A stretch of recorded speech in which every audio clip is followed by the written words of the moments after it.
د ورېښمو صنعت چې د هېواد یو له لرغونو صنایعو څخه ده په افغانستان کې 4500 کلن تاریخ لري او ډېری کورنۍ په دغه صنعت بوختې دي.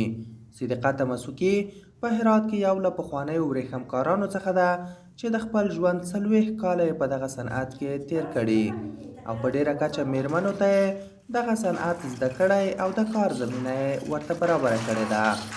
د تمسکي په خبره په اوس وخت کې ورسره 22 میرمنې په کار بوختې دي چې په کورونو کې کار کوي. ما این هنر که تقریبا 40 سال در قسمت از این هنر سابقه کاری دارم و همچنین بر علاوه از اینکه 40 سال سابقه کاری دارم به کنار کار خو رنگ‌آمیزی، طراحی، اشتیبری، آهارکاری کلا پاس و اینا همه یاد دارم. کنار از اینا یاد داشتم از سال 1387 بود که دوباره در ولایت هرات رسما شروع به فعالیت کردم تا به حال این کار ادامه داره.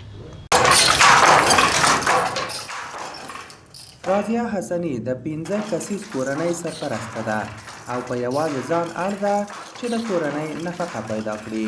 خوښه ده چې په دغه کارخونه کې د کار زمینه ورته برابره شوې ده.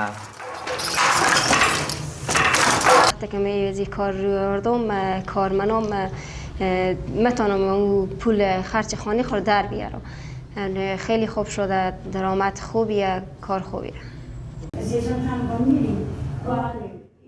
تیرو کلونو کې دغه صنعت د منځ تللو په حال کې و خو اوس بیرته خپل عادي حالت ته راګرځېدلی او بازار یې تود دی.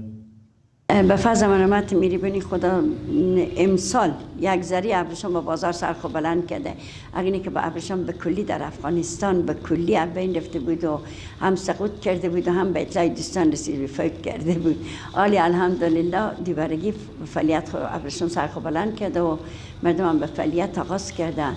تقریبا مالی 22 دستگاه ابریشم به ولایت هرات از 450 دستگاهی که داشتیم 222 دستگاه دوباره به ولایت هرات فعال شده. د ورېښمو څخه په ډېره کچه د اړتیا وړ توکي جوړیږي چې په دغه توکو کې نارینه او ښځینه جامې، ټیکري، بوټونه، پردې، توشکې، پټوګان او په لسګونه ډوله نور توکي شامل دي.